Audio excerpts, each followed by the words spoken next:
કોઈના જોડે ગામને હાથ ફેલાવવો ના પડે. જેમ આજે અત્યારે જે વાત કરી કે તમે દિવસ દરમિયાન ગામમાં આવો તો જે ખેતીના વાળા છે એ તો ઠીક છે, પણ જે ખેતી સિવાયના છે જેમને કંપનીમાં નોકરી કરવા જવું પડે છે ને ગામ છોડવું પડે છે, એ સિવાય આમદનીનો કોઈ સોર્સ નથી. એવું કેમ કરવું પડશે કે ભાઈ એવું ના કરીએ તો બી આપણી જોડે એવી કોઈ વ્યવસ્થા છે કે જેથી કરીને ગામ ચાલી જાય, બધાનું ભરણ પોષણ થઈ જાય. અને ભરણ પોષણ માટેની વાત નથી, આપણી સંસ્કૃતિ ત્યાં સુધી છે કે ભારતીય સંસ્કૃતિની અંદર 74 થી વધારે તહેવારો છે. એક તહેવાર આવે ત્યાં સુધી બીજાની તૈયારી થઈ જાય. તો એ આપણું જીવન હતું કે જે આપણે રોજમર્રાના જીવનથી ઉપર ઉઠીને ઉત્સાહ ઉમંગ પ્રમાણે આપણું જીવન જીવતા હતા. જ્યારે આજે 365 દિવસ ખાવું કમાવું ખાવું કમાવું ખાવું કમાવું થઈ ગયું છે. તો આ બાબતો વિચાર તો કરવો પડશે આપણે.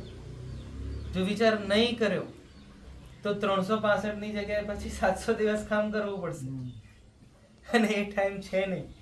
એટલે જે 12 કલાક કે 8 કલાક કામ કરીએ છીએ એની જગ્યાએ 24 કલાક કામ કરવું પડશે, ઊંઘવા ખાવાનો ટાઈમ કાઢી દેવો પડશે. અને કદાચ કાલ ઉઠીને આપણે તો નહીં રહેવાના, પણ આપણા બાળકોને જે ભવિષ્યને જે ગામ આપીને જવાના છીએ એની પરિકલ્પના કદાચ આવી હોય તો રાતે ઊંઘ ના આવી છે. તો આ અમુક એવા લોકોનું એક સાથે બેસવાનું થયું કે ના, આ વિષય ઉપર સમાજની અંદર કંઈક ચર્ચા કરવી પડશે, કંઈક કામ કરવું પડશે. અને સમય દરમિયાન પ્રાકૃતિક રૂપે કહો કે પછી સમાજમાંથી કોઈક એવા વ્યક્તિઓ નીકળીને આવે જેમને આ વસ્તુ દેખાય કે ના, કંઈક પ્રોબ્લેમ છે. હવે પ્રોબ્લેમ છે એ તો બધા કહે જ છે, આપણે બી કહીએ છીએ. રોજમર્રાના જીવનમાં 10 વખત આ વાક્ય કહેતા હશે કે નથી ગમતું, પણ છતાંય એવું ને એવું જીવન જીવ્યા કરીએ છીએ. પણ અમુક જણા એવા નીકળીને આવે કે ના, આ વસ્તુ મને સ્વીકાર નથી. પછી બીજું શું કરશું, શું એનો ઉપાય છે, કદાચ મારા જોડે આજે એ નથી, પણ મારે આ નથી કરવું, કારણ કે આમાં તો ખબર જ છે કે આગળ ખાડો છે, નિશ્ચિત છે. જેમ જન્મના દિવસે મૃત્યુ નિશ્ચિત થઈ જાય એવી રીતના આવી રીતના જો ચાલતું રહ્યું તો અંત સમાજનો, માનવતાનો અંત નિશ્ચિત છે. અને જ્યારે આ લોકો ખુલ્લેઆમ કહેતા હોય કે ભાઈ અમે માણસોની જરૂર જ નથી આપણને, મોટા ભાગે જે વર્ગ છે એનો ઉપયોગ કઈ રીતના કરીએ છીએ? મજૂરી માટે જ કરે છે ને લોકો. ભાઈ એ તો મશીનો બનાવી દીધા એ લોકોએ, કાલ ઉઠીને આની બી જરૂર નહીં પડે. કારણ કે પહેલા તો વ્યક્તિની, માણસની કદર હતી. સમાજમાં તમે કંઈક કરો કે ના કરો પણ તમારું મહત્વ હતું, તમારું સ્વમાન જળવાયેલું હતું. પણ આજે સ્વમાન નથી આપણી જોડે. તો એ ફરીથી રિટેન કરવું પડશે, ફરીથી આપણે પાછું લેવું પડશે. જે આપણી સત્તા, આપણી તાકાત આપણે કોઈ બીજાને આપી દીધી છે એ બીજાથી કહેવું પડશે કે ભાઈ હવે મારી તાકાત હું લઈ લઉં છું, તું મારા માટે આ જીવનમાં એક્ઝિસ્ટ કરતો જ નથી. જેમ એ લોકો કોઈ બી કાયદાઓ બનાવે, મન ફાવે એ કાયદાઓ બનાવી દે, કાલ તમને કહી દે કે ભાઈ આધાર કાર્ડ બનાવવું જ પડશે. હવે થોડા સમયમાં એવું કહી દેશે કે તમને CBDC પ્રમાણે ચાલવું પડશે. ડિજિટલ આઈડીની વાત હોમ મિનિસ્ટરે કરી દીધી છે ખુલ્લા પ્લેટફોર્મ ઉપર. કહી દીધું છે કે ક્યારે થશે ખબર નહીં, પણ ડિજિટલ એક આઈડી. હવે પાછલા 10 વર્ષોથી આપણે ખાલી કાર્ડ જ બનાવીએ છીએ, અને એ કાર્ડ બનાવવા માટે રોજગારના નામે આપણા જ ગામની અંદર, કારણ કે રોજગાર તો એ આપતા નથી, પણ રોજગારના નામે CSC સેન્ટર તમને આપી દીધું. બેંકનું કામ CSC સેન્ટર કરશે, આધાર કાર્ડ બનાવવાનું કામ CSC સેન્ટર, સુધારા વધારા કામ CSC સેન્ટર. તો પછી સરકાર શેના માટે રાખે? આ વ્યક્તિઓ શેના માટે બેસાડે છે અને આટલા મોટા મોટા પગાર લે છે, આવી આવી યોજનાઓ બનાવે છે, આટલા મોટા મોટા પુલ બનાવે છે? એ અમારા માટે છે કે એમના માટે છે? એ જરાક તપાસ તો કરવી પડે, ખખડાઈને પૂછવું તો પડે. જેમ આપણે માટલું બી લેવા જઈએ ને તો એકવાર ખખડાઈએ કે ભાઈ આ મારા લાયક છે કે નહીં. જે લોકોને આપણે માથે બેસાડી દીધા એ લોકોને ખખડાઈને તો એકવાર જોઈ લો. અને ખખડાયા વગર ખબર પડવાની નથી આપણે કે કેટલી તાકાત છે એની અંદર.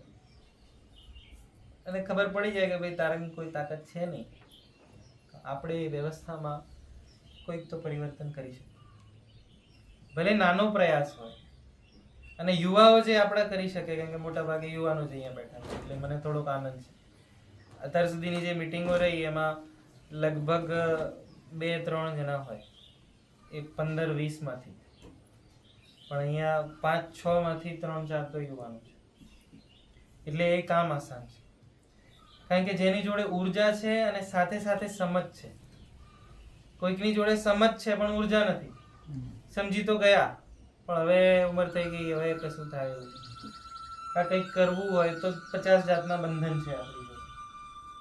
પણ જેની જોડે ઉર્જા છે એ સંકલ્પ શક્તિ જુટાવી શકે, અને એ સંકલ્પ શક્તિ પ્રગાઢ થઈ જાય તમારી, તો તમે જે ધારો એ કરી શકો. આ એક દિશા જ છે, કારણ કે જે દિશા તરફ આપણે જઈએ છીએ. આજે આપણે પ્લાન કરીએ કે ભાઈ ગામમાં આવું આયોજન કરીએ, સમય શક્તિ બધું ખર્ચો થાય, પણ એની પાછળ આપણે એ નથી વિચારતા કે એ કરવાથી વાસ્તવમાં સમાજને લાભ થાય છે કે નથી થતો. એ પ્રશ્નવાચક છે. આયોજન તો થાય, બધા ભેગા બી થાય, બધાનો સહકાર બી મળે. પરિવારમાં કોઈને કંઈક પ્રસંગ હોય તો આપણે બધા જઈએ છીએ અને જવું જોઈએ, કોઈ એમાં શંકા કુશંકા નથી. પરંતુ એના પછી જે વિચાર શક્તિ આપણી હતી કે જેના કારણે આ 74 ઉત્સવોનું આયોજન કર્યું, એ ઉત્સવ મનાવવાનો જે ઉદ્દેશ્ય હતો એ ખોવાઈ ગયો. 16 સંસ્કાર કરવાનો જે ઉદ્દેશ્ય હતો એ ખોવાઈ ગયો. ખાલી એક પ્રકારનું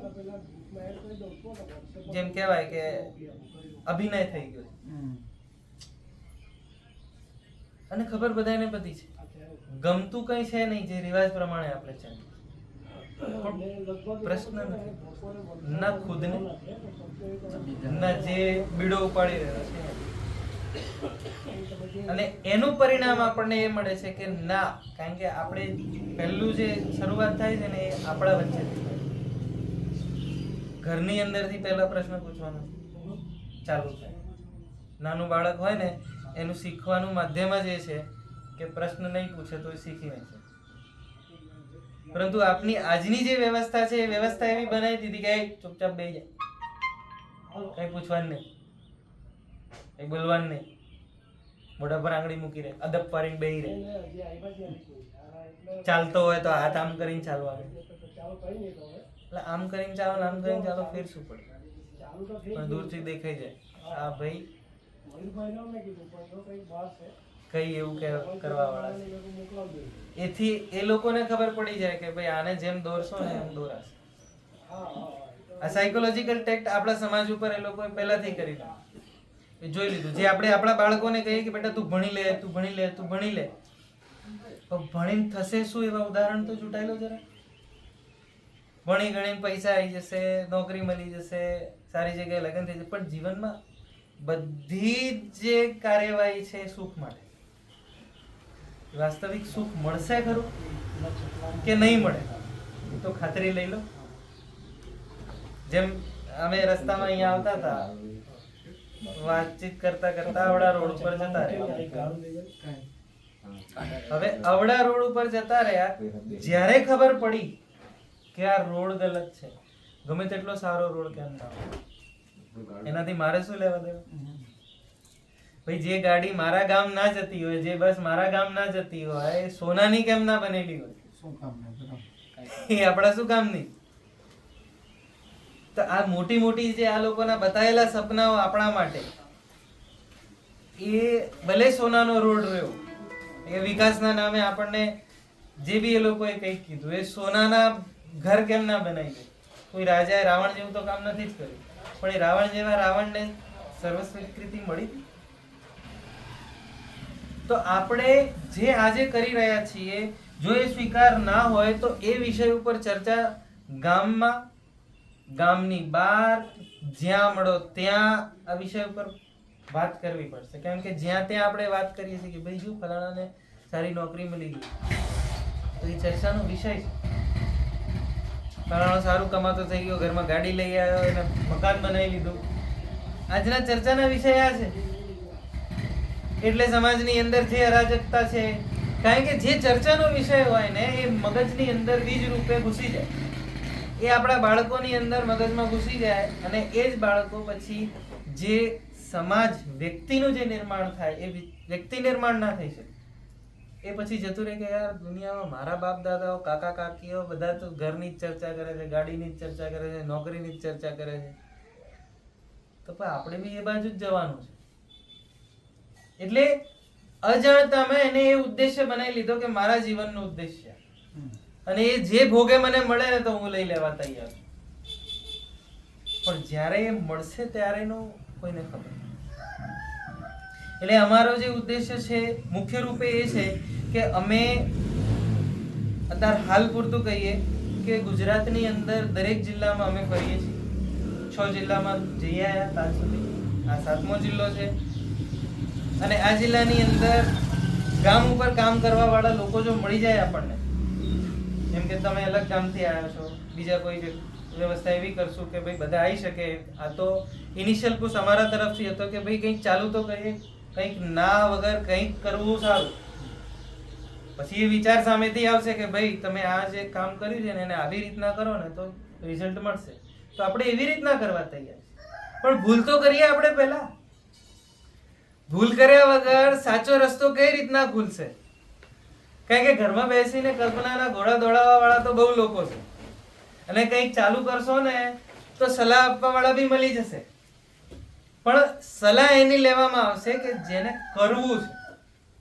જેને નથી કરવું ને આઈન ખાલી ચોધરગીરી જ કરવી છે, એવાના સજેશન નથી લેવા. અને એવા જ લોકો આજે ત્યાં બેઠા છે. દીધે જ રાખો, બસ એક જગ્યાએ ત્યાં ઉપર બેઠીને દીધે રાખો, દીધે રાખો, દીધે રાખો. સામે વાળાને શું સમજ પડે છે, કેટલી સમજ પડે છે, એનો શું દુઃખ છે, એનાથી કઈ લેવા દેવા નથી. સમાજની અંદર એવા લોકોને જો આપણે આગળ કરશું તો ભોગવવાનું આપણે જ થશે.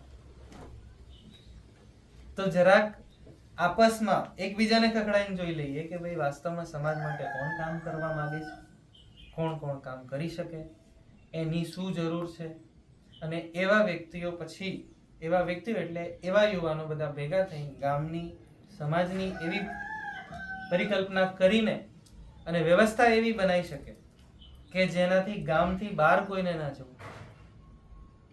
આજે મોટા ભાગે જે આદિવાસી જે વિસ્તાર છે એ વિસ્તારમાં લગભગ જે પહેલાનો સમય હતો કે ભાઈ ભારતીયો ખાલી અંગ્રેજોની સાથે એવા નિમ્ન કામ જ કરશે, ઇન્ટેલેક્ચ્યુઅલ કામ નહીં કરે, જેમાં બુદ્ધિનો ઉપયોગ થતો હોય એવા કામ એમના ભાગમાં નથી આવતા. તો એવી રીતના આજના સમયની અંદર આપણો આ જે વર્ગ છે એમાં મોટા કામ તો હાથમાં આવતા જ નથી. ક્યાંક અહીંથી વસ્તુ ઉપાડવી હોય ત્યાં મજૂર કામ, કે પછી કંઈક એવું કંઈક કે નવું શોધ કામ કે સમાજની અંદર કરવું હોય એ તો છે જ નહીં. ગધા મજૂરી વાળું કામ. તો શું માનવ જીવન એના માટે છે? એક આપણે પૂછી તો લઈએ કે ભાઈ વાસ્તવમાં, કેમ કે અમે જે એના માટે નીકળ્યા છીએ તો કદાચ કોઈને એવું બી ના આવે કે ભાઈ આ મારે શું લેવા દેવા, તું તારું કામ કર. અને આજ સુધી આપણને એવા અનુભવો થયા છે સમાજની અંદર કે જે આગેવાની લીધી છે એ કંઈક નું કંઈક પોતાનું ચાલુ કરીને બેસી જાય કે ભાઈ આપણે તો મસ્ત થઈ ગયા, બેસી ગયા, હવે જેનું જે થવું હોય એ થાય. તો JSM નો મુખ્ય ઉદ્દેશ્ય એ છે કે તાકાત જે ડાયવર્સિફાઈડ કરવાનું, જેમ કે કોઈ ઇન્વેસ્ટમેન્ટ કરવા જાય ને તો એના માટે સૌથી મોટી સલાહ, સારી સલાહ શું આપવામાં આવે કે ભાઈ બધા પૈસા એક જગ્યાએ ના નાખો, અલગ અલગ જગ્યાએ થોડા પૈસા નાખતા રહો, તો જેથી કરીને એક જગ્યાએ પૈસા ડૂબી જાય ને તો ચાલી જાય. તો JSM નો વિચાર એ છે કે જે શક્તિ છે એને કેન્દ્રિત કર્યા વગર એ શક્તિને બધાની વચ્ચે વેચી દો. એ જો શક્તિ બધાની વચ્ચે વેચાઈ જશે તો કદાચ ક્યાંકથી કંઈક ઇશ્યુ આવશે ને તો ત્યાં ન્યુટ્રલાઇઝ થઈ જશે. બધાની શક્તિ એક જગ્યાએ કેન્દ્રિત થઈ ગઈ અને એમ કહે કે ભાઈ પુનિતભાઈ આગે બઢો, હમ તમારે સાથ હૈ. ભાઈ પુનિતભાઈ લઈ જાય બધાને ખાડામાં. तो આ વાક્યની જગ્યાએ એમ કહીએ કે હમ સબ એક દૂસરે કી તાકાત. તમારી જીત ત્યારે થાય જ્યારે મારી જીત થાય, મારી જીત ત્યારે થાય જ્યારે તમારી જીત. તું થારો તો હું થઉં તારો, તું નહીં મારો તો હું નહીં તારો. તો જરાક એકવાર તપાસ તો કરીએ કે ભાઈ વાસ્તવમાં જે સ્થિતિ ઉપર આજે છીએ, જો એ અસ્વીકાર હોય આપણને, તો આપણે એ દિશા તરફ આગળ વધીએ, એ વિષય ઉપર ચર્ચા કરીએ અને ગામની સમસ્યાઓ એક જગ્યાએ લખી લઈએ. દર અઠવાડિયે એક મીટિંગ થાય કે આ સમસ્યાનો શું નિકાલ આવશે. કોઈના જોડે સોલ્યુશન નથી, કઈ વાંધો નહીં, ચર્ચા કરીશું એના ઉપર. કંઈક તો નિર્ણય આવશે, કંઈક તો રસ્તો ખુલશે, કંઈક તો ઉમ્મીદની કિરણ દેખાશે, એ બાજુ વધશું. પરંતુ આ લોકોએ આપણને એક યોજનાબદ્ધ રીતથી એકલા કરી દીધા. દરેક વ્યક્તિને એવું લાગે કે એકલો વ્યક્તિ શું કરી, આ તો મોટી સરકાર છે, એની સામે આ એક વ્યક્તિ શું કરી શકવાનો છે. એટલે એ વ્યક્તિ થકી હારીને બેસી જાય શાંતિથી ચૂપચાપ અને દંડા કાઢા કરે. એને એ ખબર નથી કે મારી બાજુવાળો બી સેમ વિચાર કરી રહ્યો છે કે હું એકલો શું કરું. એટલે 1 થી 2 થઈ જાવ ને. હેલો, તું બી એ જ કહી રહ્યો છે અને હું બી એ જ કહી રહ્યો છું. તો ભાઈ એકલો કઈ રીતના રહી ગયો તું? એક મીટિંગમાં છે પણ કલાક પછી તો તું એકલો રહી ગયો તો પછી એનો મતલબ કે કા સમજનો અભાવ છે તારી જોડે, કા તારા જોડે એકતાનો અભાવ છે. તો એ સમસ્યા મળી ગઈ આપણને કે ભાઈ તું અને હું એક સાથે નથી બેસી શકતા. એનું કારણ શું છે? એનું કારણ ક્યાંક ને ક્યાંક શોધવા જઈશું તો એ લોકો જ છે. એ લોકોએ એવી વ્યવસ્થા બનાવી કે એક ગામ જે છે ને એ ગામના લોકો બી એક સાથે ના બેસી શકે એવી વ્યવસ્થા બનાવી. ભયનો ના થાય એવી વ્યવસ્થા બનાવી. એવા કાયદાઓ બનાવીને મૂકી દીધા કે એ લોકો જ સલાહ આપે કે આ કાયદાનો ઉપયોગ આવી રીતના કરવા. તમે નથી માંગ્યો, આપણે માંગ્યો એ કાયદો? કોઈ કાયદો. આ રોડ ઉપર ચાલવાના જે કાયદા બનાવ્યા છે આપણી સંમતિ લીધી એમાં તકલીફમાં કોણ છે? મારા માટે તમે કંઈક કરી રહ્યા છો અને મને જ તકલીફ આપો છો. તો હાથ જોડીને કહી ના કે ભાઈ જય શ્રી કૃષ્ણ. કે પગાર તો આપણે કહીએ કે આપણે આપીએ છીએ, પણ વ્યવસ્થા ત્યાંથી પાઇપલાઇન સેટ છે. એ એનું જ માનવાનો છે કે જેનું માનવા માટે એ તૈયાર થયો છે. હમણાં જ રસ્તામાં આવતા ચર્ચા અમારી થતી હતી કે ભારતના લોકો જોડે સિવિક સેન્સ નથી. ભાઈ એવો પ્રશ્ન ઉઠાયો, પણ એ લોકોએ સિસ્ટમ જ એવું બનાવી દીધું. કારણ કે નાનો હોય ને બાળક, ત્યારે મા બાપ હાથ પકડીને આંગળી પકડીને ટીચર જોડે લઈ જાય અને એ બાળક જોવે કે મારા મા બાપને તો આ વસ્તુ નથી આવડતી, મારા ટીચરને આવડે છે, મારા માસ્ટરને આવડે છે, મારા શિક્ષકને આવડે છે. તો જે વિશ્વાસ માતા પિતા પ્રત્યે, સમાજ પ્રત્યે હતો, એ બધો વિશ્વાસ ટીચર શિક્ષક જોડે લીધો. પણ એ જે શિક્ષક છે એના સ્વતંત્ર વિચાર છે કે એ સિસ્ટમ પ્રમાણે કામ કરે. તો એ સિસ્ટમ માટે તૈયાર કરી રહ્યો. એ જ બાળકને જ્યારે એ પદ્ધતિથી થોડોક સમય વીતી જાય ને તો પછી એને તો શું લાગે કે ભાઈ સમાજમાં બધા ગાંડા પડ્યા. આ વાસ્તવિક સ્થિતિ છે, એ બતાવી રહ્યો છું. પછી ભણી ગણીને થોડું થઈ જાય. આજ સુધી કોઈ બી ગામમાંથી નીકળેલો વ્યક્તિ જેના માટે ગામમાંથી નીકળ્યો છે એ ઉદ્દેશ્ય પૂર્તિ પછી પાછો નથી આવતો. આવે છે? કોઈ જોયા એવા? આપણે બધા કદાચ એવું કહીએ કે ભાઈ આપણે કોઈ છોકરાને આપણાને તૈયાર કરીએ અને સારી એવી પોસ્ટ ઉપર એને સમજ ગણત આપીને એને વ્યવસ્થા કરીને આપણે કોઈકને પોલીસમાં મોકલી દઈએ કે કોઈકને બનાવી દઈએ, એવો કંઈ ડૉક્ટર બનાવી દઈએ, એન્જિનિયર બનાવી દઈએ, વકીલ બનાવી દઈએ, એ ભરીને પાછો આવે છે. આજે વસ્તુ કીધી પુનિતભાઈ, મારો જ દાખલો આપું છું. મારું ગામ વલસાડ છે. પ્રોપર. પણ હું છેલ્લા 15 વર્ષથી સુરતમાં રહું છું અને મારે એવી કોઈ ઈચ્છા બી નથી કે હું મારો ગામ પાછો જાઉં. હું સુરતમાં સેટલ થઈ ગયો છું. કેમ કે મારી જરૂરિયાત હતી એટલે હું મારા ગામથી બહાર નીકળ્યો. મારી જરૂરિયાતો એવી હતી, મારી ઈચ્છાઓ એવી હતી, એ પૂરી કરવા માટે હું મારા ગામથી બહાર નીકળ્યો. એટલે જે કહેવા માંગે છે કે જે ગામથી વ્યક્તિ બહાર નીકળી જાય છે અને પાછા ગામમાં આવતા નથી. તે વ્યક્તિને પાછા ગામ તરફ લાવવું કઈ રીતે? તો ગામમાં પણ એવી વ્યવસ્થા ઊભી કરો જે શહેરોમાં છે. વ્યવસ્થા ઊભી કરવાની જગ્યાએ આજે- લોકો ભાગી જાય છે. આજે બધાને છે ને આસાનીથી દરેક વસ્તુ જોઈએ છે, એટલે ઓનલાઈન બિઝનેસ અત્યારે બહુ જોરમાં ચાલે છે. કંઈ પણ વસ્તુ મોબાઈલમાં, બધા પાસે સ્માર્ટફોન છે. આજે સ્માર્ટફોનમાં બધું જ મળી જાય છે. ખોટી વાત છે? કેટલા જણા છે એવી જે ઓનલાઈન શોપિંગ નહીં કરતા? બધા જ કરે. શું કામ કરે છે? હવે તો સરકાર ટાઈમ બચાવવા માટે. ગ્રામ્ય વિસ્તારની અંદર ખેડૂતને ફોન લેવો હોય તો 8-8, 10-10 હજાર રૂપિયા સબસિડી આપે. સબસિડી આપે ખ્યાલ છે. મને અને તો હમણાં તમને ખબર છે તમારી મહેનતની કમાણી કોની પાસે જઈ રહેલી છે? એ ખબર છે? એ મોટી કંપનીઓ હોય એને પૈસાની જરૂર છે કે આપણને જરૂર છે? એ તો સવાલ કરો. જરૂર તો આપણને જ છે. તો શું કામ મોટી કંપનીઓને આપવાના? સુવિધા આપણે ગામમાં એવી વ્યવસ્થા ઊભી કરીએ કે એકબીજાના સપોર્ટ માટે ઊભા રહે, જે જૂની વ્યવસ્થા હતી. પહેલા ગામમાં હતું જ ને કે એક વ્યક્તિ હોય ફળિયામાં રહેતો હોય, કોઈ ત્યાં તકલીફ થતી હોય, કંઈ બી પ્રસંગ હોય તો કંઈ બહારથી માણસ નહીં બોલાવતા, ફળિયાના માણસો બધું સંભાળી લેતા. આજે તો બધી પાર્ટી એના બી પૈસા આપે છે કે 25-50 જણની ટીમ આવે છે, રસોડું કરવા માટે ટીમ આવે છે, પીરસવા માટે ટીમ આવે છે.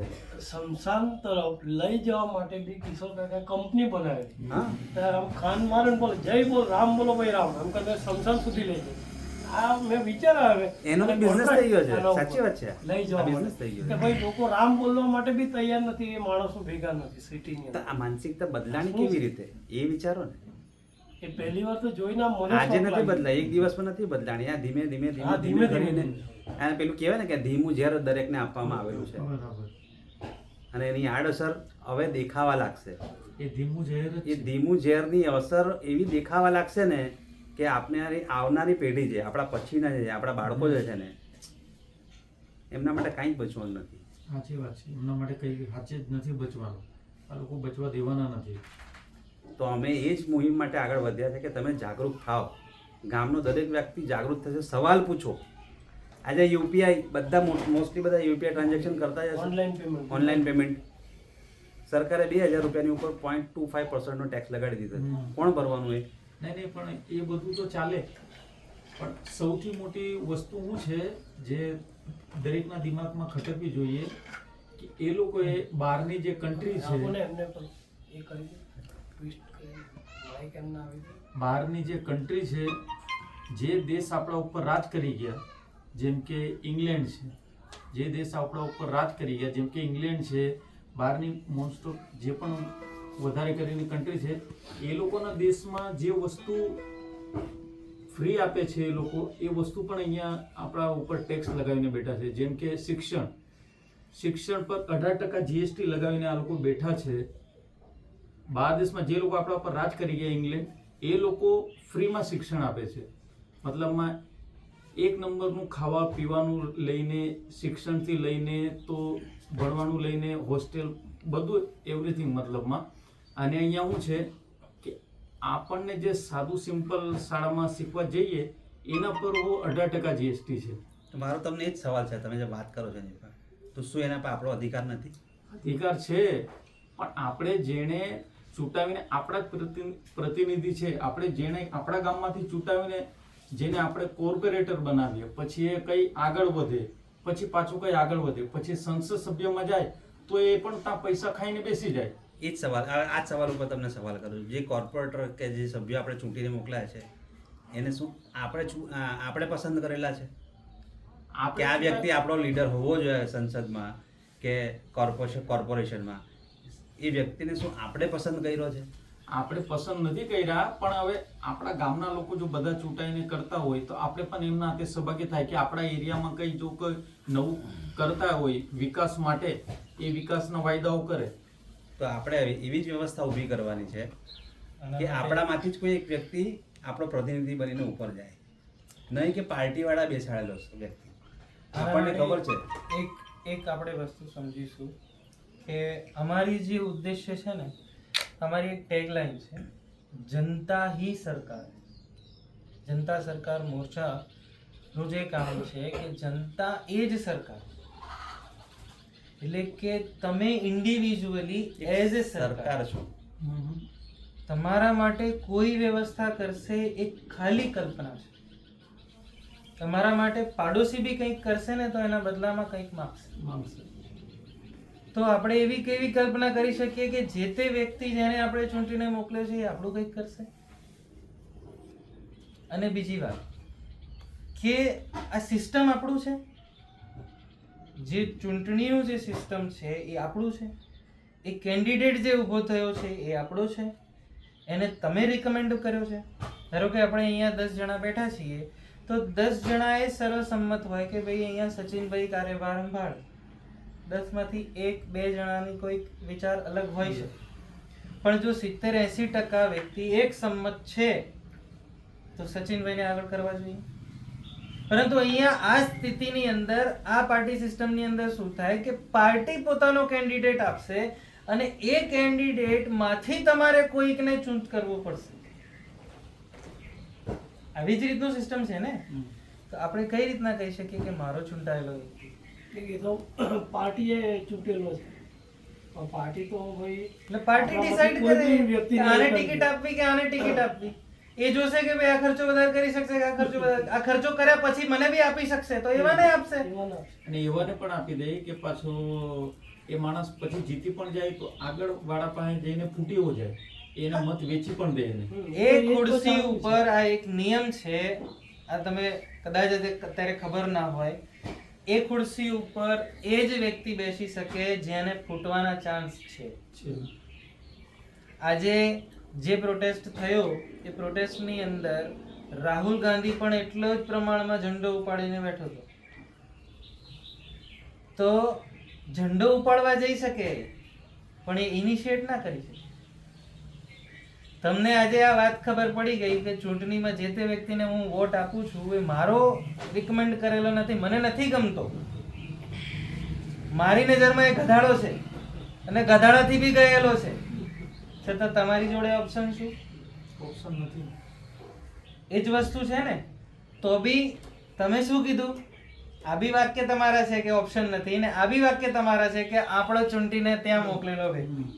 તો એનો મતલબ કે જે તે ઘટનાક્રમ થઈ રહ્યું છે એ આપણે એનાથી વાકેફ નથી.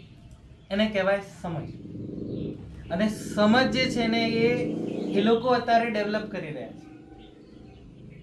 ભાઈ આજે એ લોકો આપણી વાત બી માને છે કોઈ બી કારણવશ, તો એ ક્યાંક ને ક્યાંક વિશ્વાસ જીતવા માટે છે, જેથી કરી કોઈક દિવસ એવો આવે કે વિશ્વાસઘાત કરવો સહેલો થઈ જાય. કદાચ કોઈક ઈમાનદાર વ્યક્તિ એ ખુરશી ઉપર બી બેઠો હોય ને એને કંઈ ના થતું હોય તો એ બી એ વ્યવસ્થાનો જ ભાગ છે. કારણ કે થોડું ઘણું કંઈક થાય ને એટલે આપણી જે સાયકોલોજી છે એ લોકો ખેંચી જાય કે ભાઈ જો આ એક આઈપીએસ એવો છે કે જેનું આટલું ટ્રાન્સફર થયું છે, એ કેટલો ઈમાનદાર છે, ખાલી એનો ચહેરો બતાવીને બીજા જે હતા એ સંતાડી દીધા. સમજમાં આવે છે શું કહેવા માંગુ છું? સાચી વાત છે. એને પ્રમોટ કરીને બીજા બાજુથી મગજ સાઈડ કરી દીધું, તમારું ધ્યાન એ બાજુ જતું રહ્યું. એ ઈમાનદાર છે, નો ડાઉટ, એની મનસા ખરાબ નથી, એ બી બાકી છે, સાચી વાત છે, પણ એને બતાવીને બીજા જે કરી રહ્યા છે એ સંતાડી. એવી જ રીતના જે નેતા પ્રનેતા આગળ જાય છે, આપણે ત્યાં કહે છે કે ભાઈ 100 માંથી 99 તો બેઈમાન જ છે. કોણ અને આજની તારીખની અંદર આ તો નોર્મલ વાત છે. અમે તો એવું કહી રહ્યા છીએ કે જે તે વ્યક્તિ ખુરશી ઉપર બેઠો છે એને પ્રોપર ટ્રેનિંગ આપવામાં આવે છે તો જ એને ટ્રેનિંગ કરેલી ખુરશી પર બેસવા મળે. વ્યક્તિ બેસી જ ના શકે જ્યાં સુધી એનો જે તે વ્યક્તિનો ગળે ફાંસો ના હોય ને એના રિમોટની ચાવી બીજાના હાથમાં ના હોય. અમે તો ત્યાં સુધી કહેવા માંગીએ છીએ અને જણાવવા માંગીએ છીએ તમને કે સત્તામાં બેઠેલો એક બી વ્યક્તિ ભારતના હિત માટે કામ નથી કરતો. Single person. કારણ કે જે આ સિસ્ટમ છે એ સિસ્ટમમાં ઈમાનદાર વ્યક્તિ ટકી જ ના છે. એ વાત તો બરાબર છે, પણ ટક્યો છે તો કા મજબૂરીમાં ટક્યો છે કે એને રસ્તો નથી દેખાતો કે આજે હું આ ખુરશી છોડી દઉં તો જે બેઠો પગાર મળે છે ને જતો રહેવો. એ પણ છે. એના લાભ માટે ટકેલો છે. એટલે પોતાને એક સેફ ઝોનમાં રાખીને જે કામ કરી શકતો હોય એ કરે અને એ કામને પ્રમોટ કરે. આપણી સમજ એટલી ડેવલપ નથી થઈ કે આપણે કંઈક સવાલ કરી શકીએ. સ્કૂલના માધ્યમથી આપણને એ સમજ નથી આવતી. અને તમે સરસ મજાની વાત કરી કે સ્કૂલની અંદર જે નાની મોટી સમજ આપવા માટે આ કામ કરીએ છીએ આપણે લોકો, એના માટે બી 18% ટેક્સ ભરવો પડે છે. પણ પ્રશ્ન આપણો એ છે કે આપણા છોકરાઓને આપણે તૈયાર કરશું કે બીજો કોઈ તૈયાર કરશે. હા, આજે આપણે એ સ્થિતિની અંદર છીએ કે ભાઈ પૈસા નહીં કમાઈએ તો છોકરાઓ કઈ રીતના ભણાવીશું. તો પ્રશ્ન એ બી છે કે જો ગામ, આ તો વ્યવસ્થાની વાત છે, પણ જે શિક્ષણ મોંઘું થયું છે એ મોંઘું શિક્ષણ અપાવવા માટે મહેનત જેટલી કરી છે એનાથી વધારે કરવી પડે. પણ આપણે પછી એ બી તો જોઈએ ને કે જે તે વ્યવસ્થા સરકારી છે એનો કોલર પકડીને ક્યારેય આપણે પૂછ્યું નથી કે ભાઈ આ વ્યવસ્થા કેમ. એ કામ પેડ પ્રોપેગેન્ડાથી સરકાર બીજાના કોઈથી કરાવડાવે છે આપણો વિશ્વાસ જીતવા માટે. કોકરોચ જનતા પાર્ટી જે છે અત્યારે નવી આવી છે એને સરસ મજાનો લેટર બનાવ્યો છે અને દરેક સ્કૂલે જઈને પૂછે છે કે ભાઈ પાણી કેવું છે, છત કેવી છે. આપણા જોડે આવા પ્રશ્ન નતા. કોઈક સ્કૂલની અંદર ધાબુ પડી ગયું, છોકરાઓ મરી ગયા, એ એક ઘટના બની ગઈ. પણ એ ઘટનાને સંજ્ઞાનમાં લઈને, ધ્યાનમાં લઈને આપણે આપણા ગામની અંદર શું એક્શન લીધું કે પછી ધાબુ પડવાની રાહ જોઈશું? દરેક વસ્તુ આપણે પોતે અનુભવ કરવાની જરૂર નથી હોતી. ઘણું બધું છે જે બીજાના અનુભવથી આપણે શીખી શકીએ અને એના ઉપર એક્શન લઈ શકીએ. કે જાતે અનુભવ કરવા જશો ને તો જિંદગી ઓછી પડશે. જીવન તો જે છે એ જ છે. આપણા ગામની વ્યવસ્થા એવી હતી કે એ વ્યવસ્થાના ભાગ રૂપે કે ભાઈ તમારા જોડે ખાલી 10% નોલેજ છે, તમારા જોડે 10% નોલેજ છે, તો 10 જણાને એક જગ્યાએ બેસાડી દો ને. આનો અનુભવ આના કામ આવશે, આની કંઈક સલાહ હશે આના કામ આવશે, આની કંઈક સલાહ આના કામ આવશે. એ કન્સર્વ કરી નાખ્યો અને દરેક વ્યક્તિ તાકાતફુલ થઈ ગયો. આજે તમારા ગામનો તમને કોઈ સલાહકાર મળી જાય, સિટીની અંદર ફોન કરી તું ચિંતા ના કર, મારો ભાઈબંધ છે ત્યાં. પણ એ સંબંધ છે એટલા માટે ને. પહેલા હતું કે ભાઈ કોઈ બી સિટીની અંદર જાય એટલે ગામનો કોઈ વડીલ હોય ને એને કહી દેવાનું કે ભાઈ કાકા આમ જવાનું છે આપણે. એટલે કાકા કે આપણું ટેન્શન નહીં, તું ફલાણાના જઈને મળજે, તારું કામ થઈ જશે. અને પહેલા શિક્ષાની વ્યવસ્થા એવી હતી કે ખાલી ગુરુનું નામ તમે આપી દો એટલે તમારું કામ થઈ ગયું. આજે કાગળ લઈને ફરતા રહો તમે તો પણ કામ નહીં.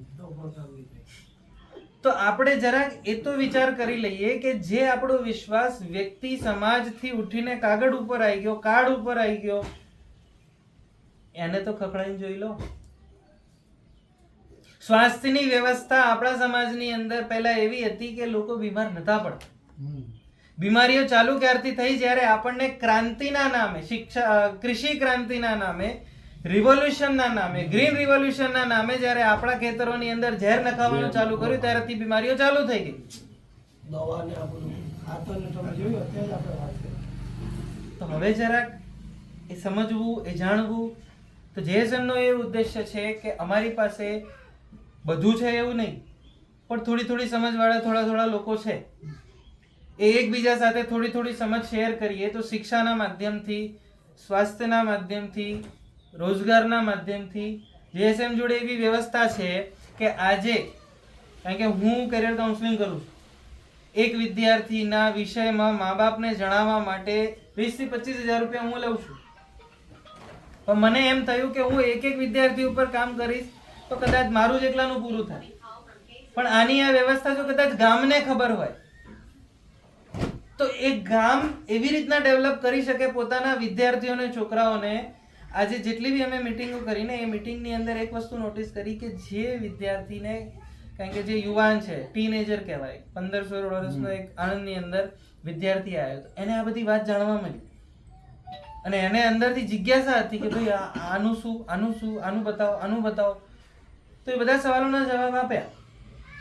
કહેવાનો ભાવાર્થ એ છે કે જ્યારે બી સમજ આવશે તો એ વિદ્યાર્થી તમને સવાલ કરવાનો છે કે બાપા તમે શું કરતા હતા, ક્યાં સૂઈ ગયા હતા, કયા ખાડામાં બેસી ગયા હતા અંદર, કે તમને આ ચારે બાજુ અરાજકતા દેખાતી જ નહોતી, શું કર્યું તમે?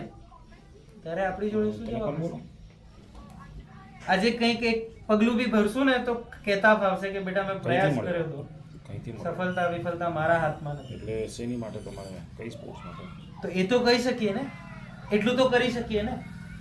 થાય નહીં થાય એ તો રામ જાણે, પણ આપણો જે પ્રયાસ હશે એમાં સફળતા આપણને મળશે. હા, એટલે કયા આજે નહીં તો કાલ. કયા સ્પોર્ટ્સ માટે? કારણ કે જે વ્યવસ્થા એ લોકોએ બનાવી છે એ લોકોએ બી કોઈ હું છે ચમત્કાર ને નહીં તમને કર્યો. વર્ષો સુધી આ અડધો દિવસની કલાક રાહ જોઈ એ લોકોએ કે આપણને આપણા ગળાની અંદર ફાંસો પહેરાઈ શકે. Yeah. સુવિધાઓના નામે જે જે વસ્તુઓ આપી છે એ બધી આપણી દુવિધાઓ થઈ ગઈ છે. આ સુવિધાના નામે આપણને મળ્યું હતું, આજે કમ્પલસરી કરી નાખ્યું. CBDC લોન્ચ કરશે એટલે ફોન વગર તો વ્યક્તિ જીવત અસ્તિત્વમાં જ નથી એવું મતલબ થઈ ગયો એ લોકોનો કહેવાનો મતલબ તો કે ભાઈ જેના જોડે આ રમકડું નથી એ માણસ જ નથી. અને સાથે સાથે પેરેલલી કરન્સી ડિઝોલ્વ કરવાની વાત એવી માર્કેટમાં ફેલાઈ દીધી કે ભાઈ હવે પૈસા જે છે કાગળના હવે તકલીફ પડે છે, પ્લાસ્ટિકના લઈશું એમ કરીને જે વ્યવસ્થા તમારી હતી એ સાઈડ કરે છે, નવી વ્યવસ્થા લાગુ કરતા જાય છે અને આપણે બધા ધીમે ધીમે ધીમે ધીમે ધીમે ધીમે ઝેરી થતા જઈએ છીએ. એ ઝેર ચડતું જાય છે આપણને. જરા કે ઝેરનો તો ઈલાજ કરતા થઈએ હવે આપણે. જેસમ જોડે વ્યવસ્થા છે એવી કે જે આપણી પહેલાની સ્વાસ્થ્યની વ્યવસ્થાઓ હતી અને જેનાથી આપણે સ્વસ્થ રહી શકીએ. કોઈ પણ બીમારી એવી નથી કે જેનો ઈલાજ નથી. પરંતુ આજની તારીખની અંદર જે આવું કહેવા બી જાય છે ને એને ધમકીઓ મળવા માંડે.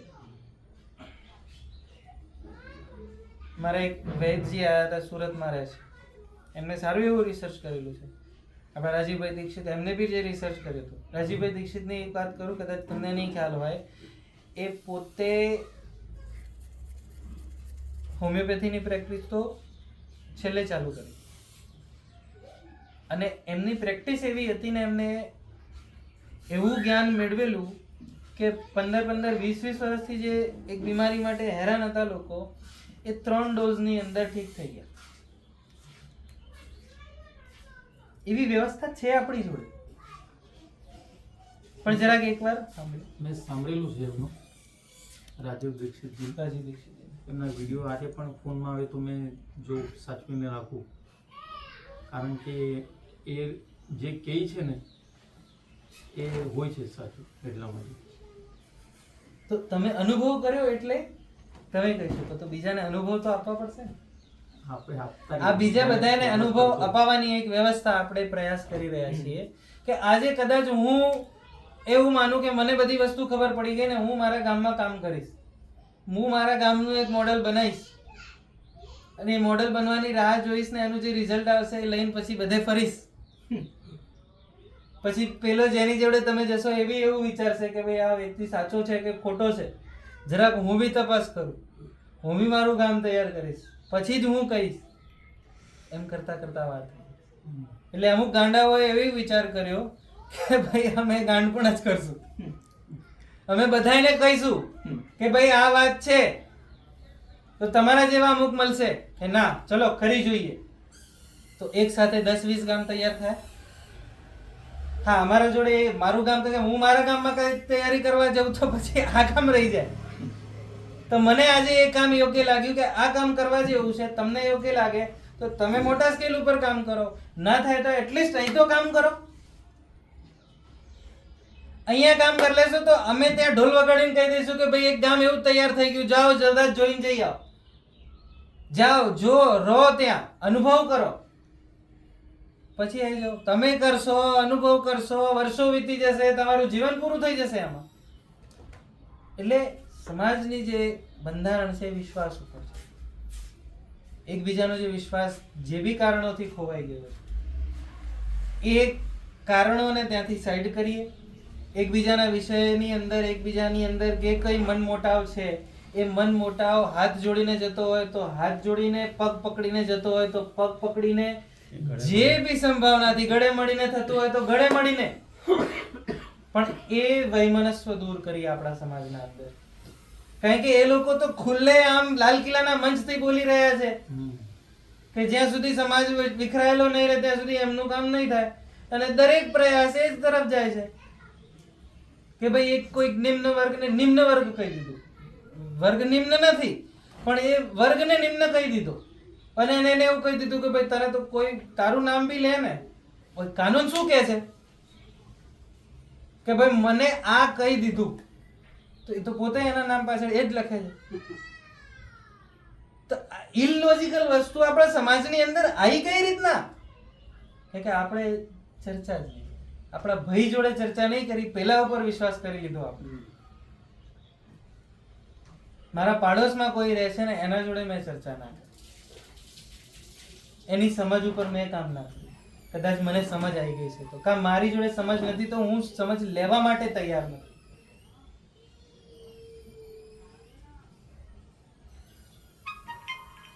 તો બધા એક સાથે આગળ મળીને ચાલીએ. અમારો એક વિચાર છે એવો કે દરેક જિલ્લામાં જિલ્લા વાઇઝ ફરીએ છીએ, એટલે દરેક જિલ્લાની અંદર એક કોઈ એવો વ્યક્તિ મળી જાય જે એમ કહે કે ભાઈ હું આ વિસ્તારની અંદર જવાબદારીથી કામ કરું. રિઝલ્ટ શું મળશે મને નહીં ખબર, પણ મને લાગે છે કે આ કામ નહીં કરીએ તો કાલ ઉઠીને હું બી નહીં મળું. કદાચ કોઈક સ્વાર્થના નાતે હું એકલો બચી જઈશ, પણ મારી પેઢી આગળની જે છે એ નથી બચી. અને આપણે જોઈએ છીએ કે જે લોકો શરૂઆતની અંદર, અને મારો તો અનુભવ રહ્યો છે ખાસ, કે જે બી મારા કુટુંબની અંદર જે નોકરિયાત લોકો છે કે જેમને બેઠો પગાર આવે છે, એમની આગળના ભવિષ્યની કોઈ જવાબદારી નથી રહી. કોઈ નાનકડું ગામનું ઘર હોય ને, ઘર માટે બાજંબાજી થઈ રહી છે. એવી મારામારી થાય છે કે મા બાપ બચારા છોડાવવા બી ના આવી શકે.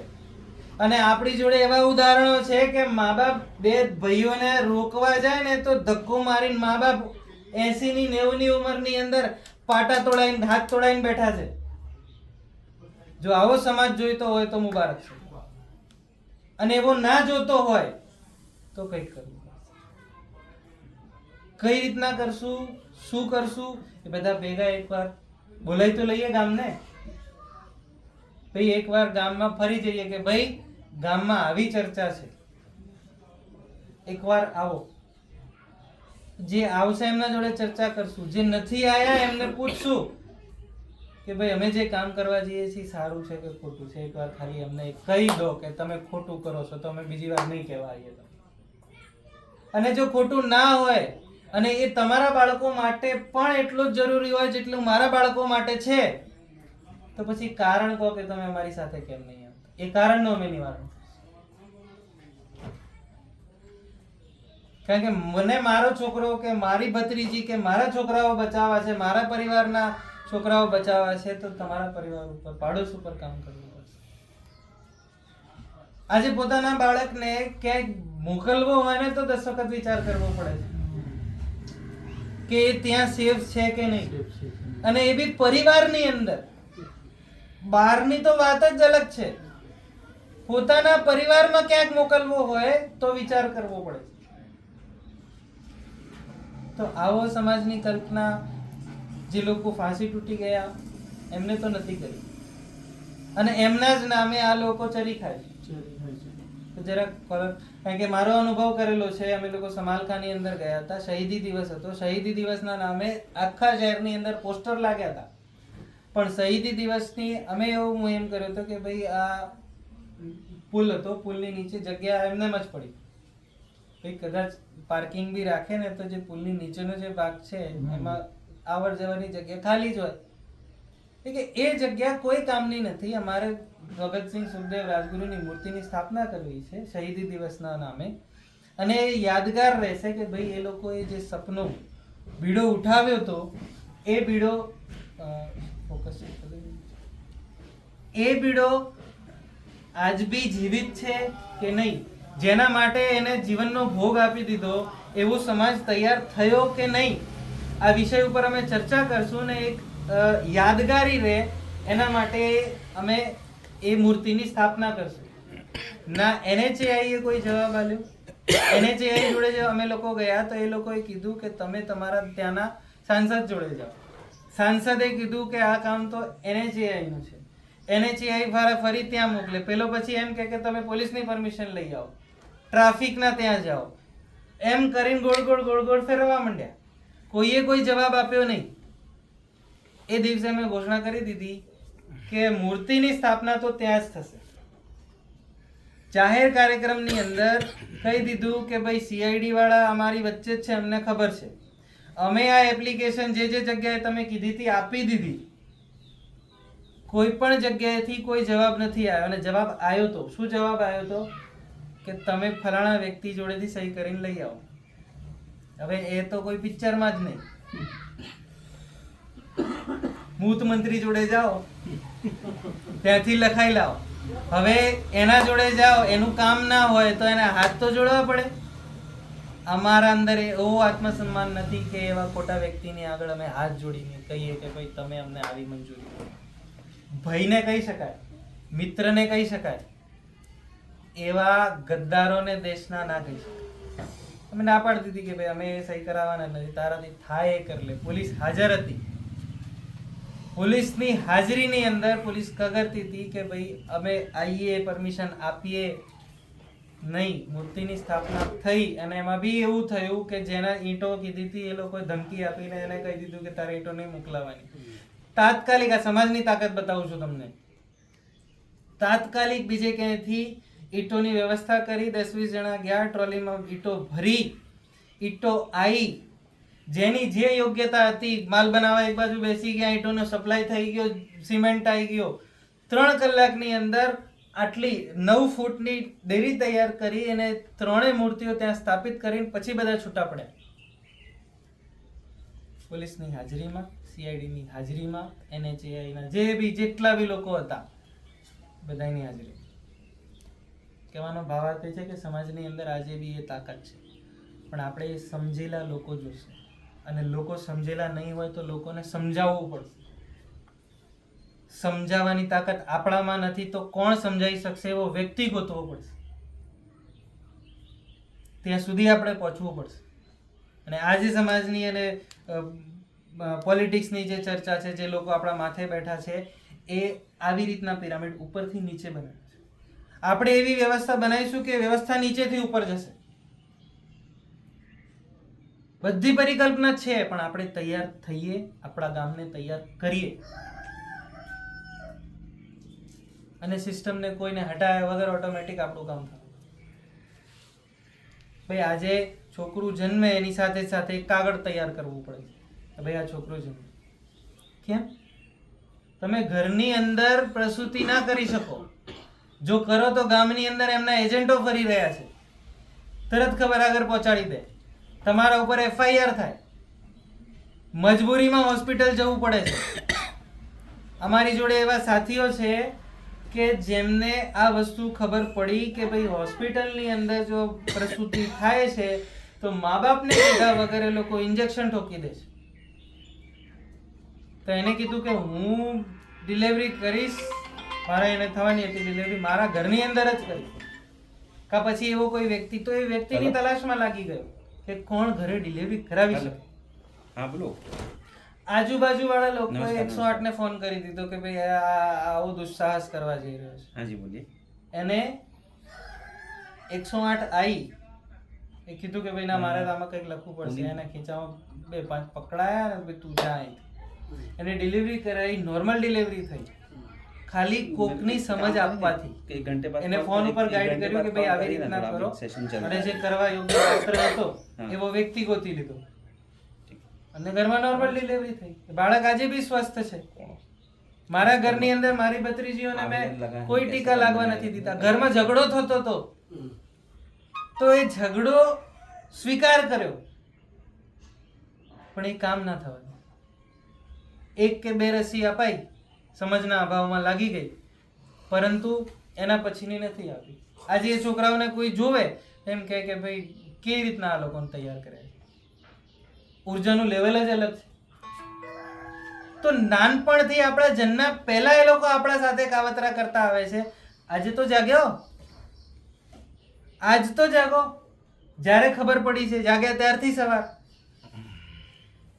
નહીં તો પિક્ચર પૂરું થઈ ગયું. 5G ની ટેકનોલોજી રોકોફેનલ ફાઉન્ડેશનના નામે પેટન્ટેડ કરેલી છે અને અત્યારે બધા લગભગ જે જગ્યાએ ફરું છું ને, ગ્રામ્ય વિસ્તારની અંદર બી 5G પકડાય. પોઈન્ટ પકડાય છે? નથી પકડાતો 5G નો? 5G અમુક જગ્યાએ નહીં અમુક જગ્યાએ નથી પકડાતો, પણ એ લોકોએ વ્યવસ્થા કરી રાખી છે ત્યાં. પણ એ વ્યવસ્થા શેની કરી રાખી છે કે ભાઈ એ થ્રેશોલ્ડ પોઈન્ટ છે, તમારા ગામથી અમુક દૂરી ઉપર સુવિધા મળશે, કારણ કે તમે સ્વેચ્છાથી એ જગ્યાએ જાઓ. એ લોકો, કારણ કે એ લોકોએ સૌથી વધારે જે કામ કર્યું છે આપણી સાયકોલોજી સમજી લીધી, કે માનવ મસ્તિષ્ક કઈ રીતના વિચાર કરે છે, કઈ રીતના કામ કરે છે, કઈ રીતના પગલું ભરે છે, એ સમજી લીધું, એ જાણી લીધું. આ મોબાઈલ એ લોકો આપવા આવ્યા હતા, પણ એમને કહેવડાયું કે અમારે જોઈએ છે, તમે માગો ત્યારે મળશે.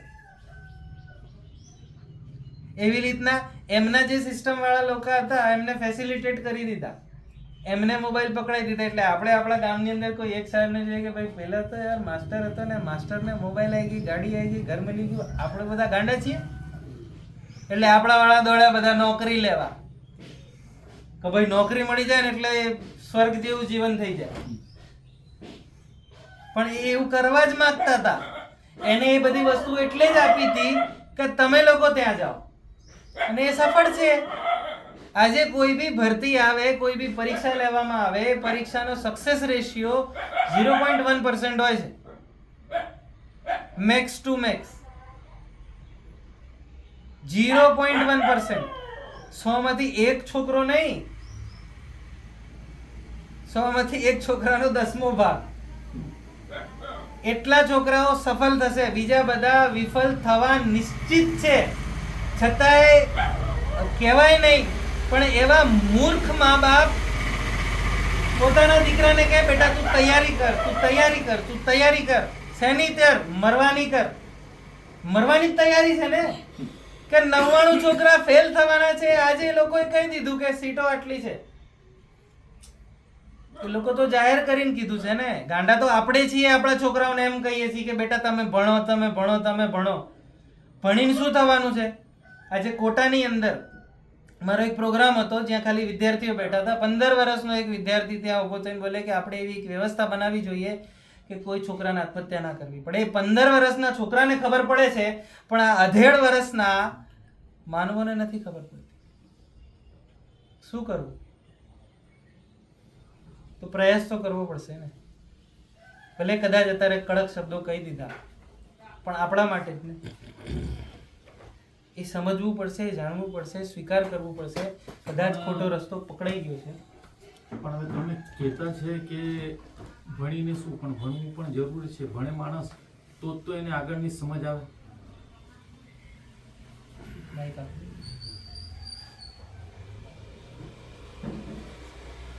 માણસ ભણે નહીં તો પછી સવાલ કઈ રીતના કરે?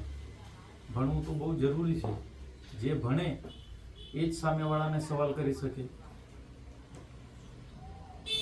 સરસ સવાલ છે. બીજા કોઈને આ સવાલની અંદર કંઈક ઉમેરવું છે? મારે ઉમેરવું છે. કેટલા ભણેલા છે જે સવાલ કરે છે? ઘણા છે જે સવાલ કરે છે, જે નથી કરતા એ તો મરેલા સમાન જ છે, પણ જે કરે છે એ તો જીવતા છે. કમસે કમ સવાલ તો કરતા છે. નહીં, આપણે જે વાત અહીંયા છે ને, જ્યારે આપણે સમાજની પરિકલ્પના કરીએ ને ત્યારે ત્યાં રેશિયો જોવાનો. રેશિયો એટલે કે કેટલા ભણી ગયા અને એટલામાંથી જેટલા આપણને જોઈએ એવા કેટલા તૈયાર. નહીં, એ તમે હા, બહુ એનો- સરસ વાત કીધી કે અત્યારે સીટો એટલી બધી નથી કે આપણે તૈયાર તો ઘણાને કરતા છે, પણ નોકરી બધાને મળતી નથી. બરાબર, પણ બરાબર વાત છે. પણ જો ભણી જાય તો કમસે કમ એક સુશિક્ષિત સમાજ તો તૈયાર થાય કે જે અભણ ના હોય, જે કંઈ કાગળ આવે કે કંઈ પણ પોતાની રિસ્પોન્સિબિલિટી હોય એ સારી રીતના સમજી શકે અને એને પાર પાડી શકે એમ, એકદમ અભણ રહેવા કરતા તો. તમારી કલ્પનામાં ભણવું એની પરિભાષા શું? ભણવું એટલે પરિભાષા તો એની એટલી જ કરીશ મેં કે પોતાની જે સમજ છે એને નેક્સ્ટ લેવલ સુધી લઈ જાય, કે કોઈ વ્યક્તિ એને કોઈ જગ્યાએ ફસાવી ન જાય, એને કે એના પરિવારને કે એના ગામને કે એના જિલ્લાને કે કોઈને 2 માણસોને 5 માણસોને સમજાવી શકે, એના ઘરના હોય કે ગામના હોય, કે એમને કંઈ આગળનો રસ્તો બતાવી શકે. પણ એટલે હવે બીજું એક અભણ માણસ છે, સમજો અભણ છે કોઈ બી વ્યક્તિ જે ભણેલો નથી, જેના અક્ષર ચાલે એને અભણ કેવા આપણે. હવે સમજો કે એ વ્યક્તિ અભણ છે તો શું એનામાં સમજ નથી? નહીં, સમજ એનામાં પણ હોય, પણ એટલે એ બેને વચ્ચે કંઈક તો સમજની વાત કઈ જગ્યાએ હું એ કહું આવે? છું કે ભાઈ છીબુભાઈ માનો કે ગ્રેજ્યુએટ છે અને હું અભણ છું, તો મારા અને છીબુભાઈની અંદર કંઈક એવો કોમન ડિફરન્સ તો હશે ને કે જે એનામાં છે ને મારામાં નથી. એમના પાસે અનુભવ છે અને જે ભણેલા છે એમની પાસે અનુભવ નથી. પણ એટલું છે કે આજની તારીખમાં હવે એમણે કીધું કે બધું કાગળ ઉપર ચાલે છે, માણસ કાગળ પર જીવતો છે. એમ આપણે જોવા જાય તો મારી પાસે જો કાગળ નથી તો મેં મરેલો છે, સમજી લો, મારું કોઈ પ્રૂફ નથી. હવે જેના પાસે કાગળ છે એ જ જીવતો છે. તો એ જો સમજી લો કે કઈ એના વિશે કઈ આવી જાય, કોઈ પણ પ્રકારનું કાગળ આવી જાય, તો આપણને એટલું તો હોય ને, આપણે શીખેલા કે આપણે વાંચીને એનો આપણે સમજ શકીએ, કરી શકીએ કે ભાઈ આ આના હવે વિષયમાં આમાં હું છે. એક વાત કરી ઉમેરીશ. એટલા માટે શિક્ષક ભણવાની જે પરિભાષા છે, મેં થોડાક સમય પહેલા જ મારા નાનાજી મારી સાથે એટલે અમારા ઘરમાં રહેવા આવ્યા, તો મેં એમના જોડે થોડીક ચર્ચા કરી, કારણ કે એમનો જે જન્મ વર્ષ લગભગ 1936 કે આઝાદી પહેલાંનો હતો, તથાકથિત આઝાદી એના પહેલાંનો સમય હતો. લાઈટ ગ્રીન છે ને, સારું ચાલુ છે. તો એમના જોડે વાતચીત કરી મેં કે દાદા તમે કેટલું ભણેલા છો? દાદા કે હું તો નહીં ભણેલો, પણ મેં મારા ભાઈને ભણાવ્યો, પછી મારા છોકરાઓને ભણાવ્યું, અને એ આખી વાતચીત કરી. એ વાતચીત દરમિયાન મને જાણવાનું મળ્યું, જો કે થોડું ઘણું મને ખબર હતી, પણ પ્રોપરલી એક જેવો સવાલ એવો જવાબના રૂપમાં, કે મારા દાદાએ વાત કરી કે પહેલા શાળાની અંદર 7 વર્ષે ભણવા જતા, 7 વર્ષે ભણવા જાય અને શરૂઆતમાં 5મા સુધી ભણતર હોય, પછી 7મા સુધી ભણતર હોય. એ 5 કે 7 પાસ થઈ જાય ને કોઈ 5 વર્ષ કે 7 વર્ષની અંદર, તો એ નોકરી લેવલનું ભણતર આવી જતું. તો પેલા માસ્ટર બની જતા હતા 7 ભણીને, ખબર હોય. સરકારી નોકરી લાગતી હતી. અને હવે હા, સમજો. જો સ્થિતિ જો કેવી કે જેને બી ભણી નોકરી લાગતી ગઈ, એ ગામ છોડીને બહાર ગયા. એવું તો એવું. એ ઇનિશિયલ સ્ટેજ ઉપર એ લોકોને એમનું નેટવર્કિંગ સેટ કરવું હતું, એટલે એ લોકોએ આવું કાવતરું રચ્યું કે અમારું એક સિસ્ટમ બનાવીએ, એ સિસ્ટમ પ્રમાણે આ લોકોને ભણાવીએ. કારણ કે ભાઈ ભારત દેશની અંદર તમે આજ બી અંગ્રેજીમાં વ્યવહાર કરો છો, તો અંગ્રેજી તો બધાને આવડતી નથી. કેમ મને જે કાગળ મોકલ્યું એ ગુજરાતીમાં ના મોકલ્યું? પહેલી વાત.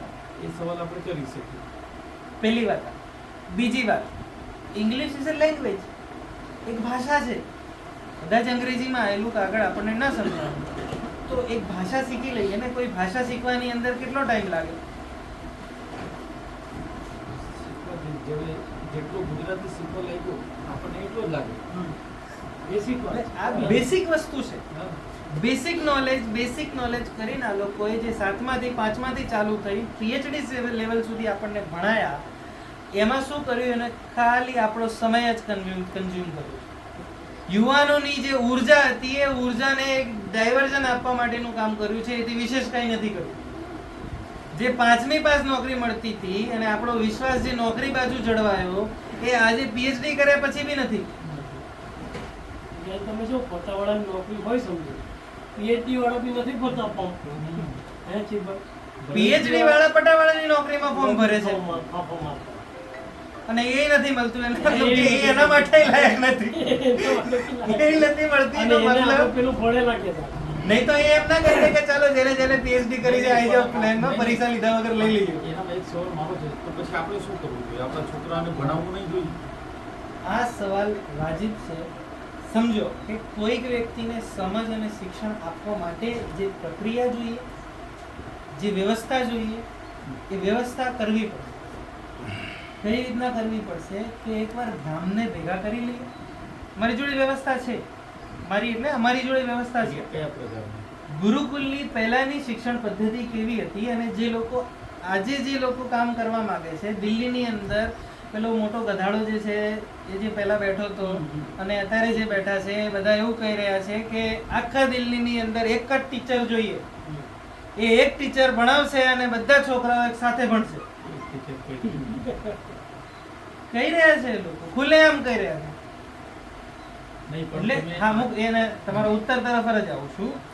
એની એ જ વ્યવસ્થા ગુરુકુળ શિક્ષા પદ્ધતિની અંદર એવી હતી કે એક જે બી ગુરુ છે, શિક્ષા ગુરુ, એ શિક્ષા ગુરુ એના જે શિષ્યો છે જે એના પરથી ભણતર લેવા માટે આવ્યા છે એમને શીખવી દે. અને અત્યારે તો સેકન્ડરી સ્ટેજની અંદર મલ્ટી વિષય છે બધા. સેકન્ડરી સ્ટેજની અંદર એ જે તૈયાર થયેલા છોકરાઓ છે એ એમનાથી નાની પેઢીને ભણાવશે. એમાંથી જે સવાલ આવશે એની તરત ને તરત ક્વેરી થતી જશે, કારણ કે એ બધા સમાજને સમર્પિત લોકો છે. જ્યારે આ સિસ્ટમની અંદર સિસ્ટમને સમર્પિત લોકો છે. આજે વ્યવસ્થા જે આપણે કહીએ છીએ કે ભાઈ સ્કૂલના ટીચર ઉપર આટલો વિશ્વાસ કરીએ છીએ કે માસ્ટર સાહેબે કહી દીધું કે ભાઈ તમે મારા છોકરાને મારો તો મારો, ખૂટો તો ખૂટો, પણ તમે રાખો, જે કરશો એ સારું કરો. એ જ માસ્ટરો સિસ્ટમના કહેવાથી આપણા બાળકોને એવી રસીઓ આપે છે કે એ 40-50 પછી જીવવાનું નથી. હા, એ તો છે. 40-50 પછી જીવવાનું નથી. તો પહેલું તો એ છે કે ભાઈ વિશ્વાસ પાત્ર હોવો જોઈએ. તો એ વિશ્વાસ પાત્ર છે કે નહીં પહેલા ચેક કરી લો કે ભાઈ આજે ધીમે ધીમે તમારા આન્સર આજે હું આખી પ્રક્રિયા કહીશ એની અંદરથી મળશે. આજે ચેક કરી લો કે જે તે વ્યક્તિ છે સમાજને સમર્પિત છે, બાળકોને સમર્પિત છે કે સિસ્ટમને સમર્પિત છે. મને એવા ફોન આવે છે ગામડેથી કે શિક્ષક છે ને ટીચર છે ને જબરજસ્તી કરી રહ્યો છે, મારા બાળકને આ રસી અપાવવી જ પડશે. તો એ સમજ બાળક કોને પેદા કરી દીધી? કોનું બાળક છે? અને એની જબરજસ્તી બીજો કોઈ કરી રહ્યો છે. અને એવા વ્યક્તિને આપણે એવું ના કહી શકીએ કે ભાઈ તું જે ચૌધરીગીરી કરવી હોય તું તારા ઘેર કરજે. ભાઈ ઓર્ડર તને આવ્યો છે, હું શું લેવા લખીને તને આપું કે મારા બાળકને આપી છે કે નથી? ટેન્શન તારી છે. તું મને લખીને આપ કે જો આ નહીં લો તો હું આ કામ કરીશ. પછી એ જ ચિઠ્ઠી ગામમાં લઈને ફરી વળો કે આ અમારો વિશ્વાસ પાત્ર આવું કહી રહ્યો છે. પણ સમસ્યા શું છે કે આપણે એક પ્લેટફોર્મ ઉપર બેઠતા એને કોઈ બેસવા દીધા નથી. એટલે એ બાજુ આપણે વિચાર કરશું તો આપણી જોડે સમજેલા, ભણેલા, ગણેલા લોકો છે. આ સાહેબે કોર્પોરેટની અંદર 30 વર્ષ કામ કર્યું છે, એમનો અનુભવ સમાજનો અનુભવ છે. કોર્પોરેટની અંદર કોણ કઈ રીતના શું કામ કરે એ સમજાવું, શીખવાડવું, બતાવું. તો સામે બેસવા વાળો તો તૈયાર હોવો જોઈએ. નહીં, નહીં. અને બીજી એક વાત મારી પૂછવાની છે. તમે જે રીતના ગુરુકુળની વાત કરી, બરાબર? હવે ગુરુકુળની કલ્પના મેં આવી રીતના સાંભળી છે કે પહેલાંના જે ગુરુકુળ હતા એનામાં જાતિપાતિ ચાલતું હોય છે. હવે આજે તમે ગુરુકુળની વાત કરતા છે, હવે આનામાં આ સમાજ અને જે બ્રાહ્મણ સમાજ છે એવા જે સમાજ પહેલા તૈયાર હતા એનામાં જે નીચા સમાજના લોકો છે એમની પરિભાષા શું સરેસર છે? શિક્ષણ વિભાગની જે ડોક્યુમેન્ટેશન એ ખોટું છે. મારા જોડે જૂનું ડોક્યુમેન્ટ છે.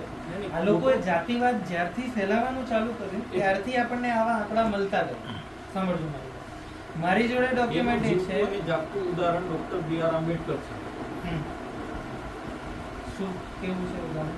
એ એના જીવતા અને જાગતા ઉદાહરણ છે. એમની પરિસ્થિતિ નડી હતી એ સમયે અમારા સમાજની પરિસ્થિતિ હતી, બરાબર?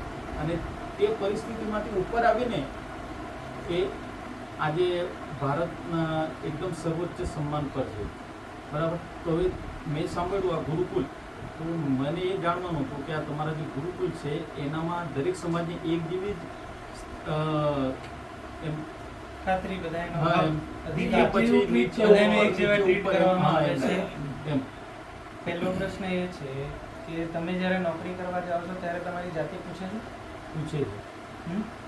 નહીં, એ શેના માટે? આગળ હોય એ શેના માટે કહું તમને કે તમે જે લોકો છે યુનિયન ના બનાવી લો એના માટે. એ લોકો સ્ટ્રેટેજી વાઇઝ કરે, હા, હા. એ એમના માટે માગે છે, હમ. તમારા માટે નથી માગતા.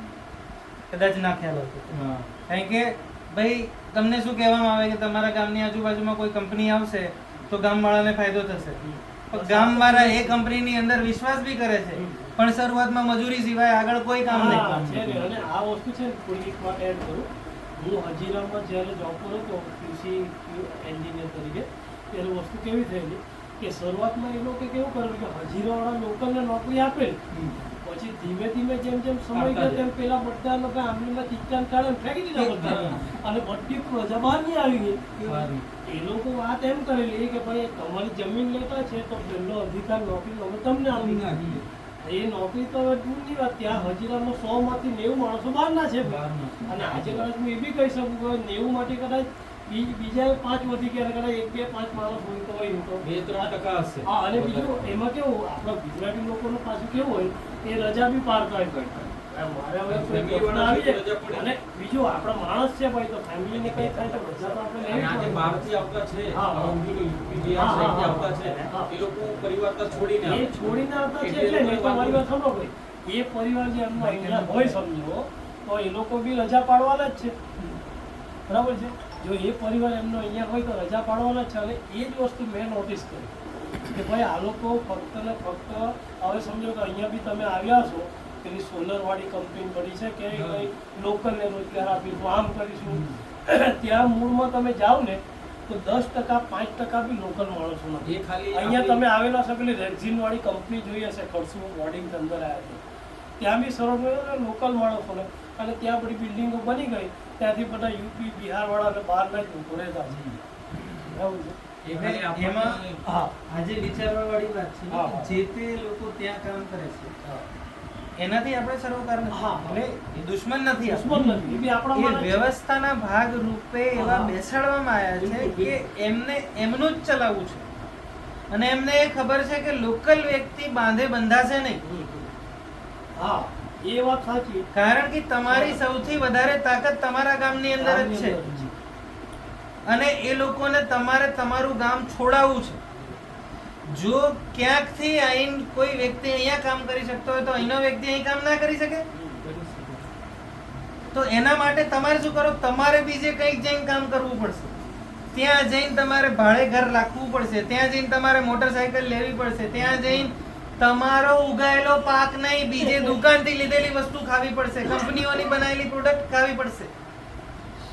આ એક સિસ્ટમ છે તમને તમારા ગામથી કાઢીને બહાર મોકલવા માટે. હા, એ તો બરાબર.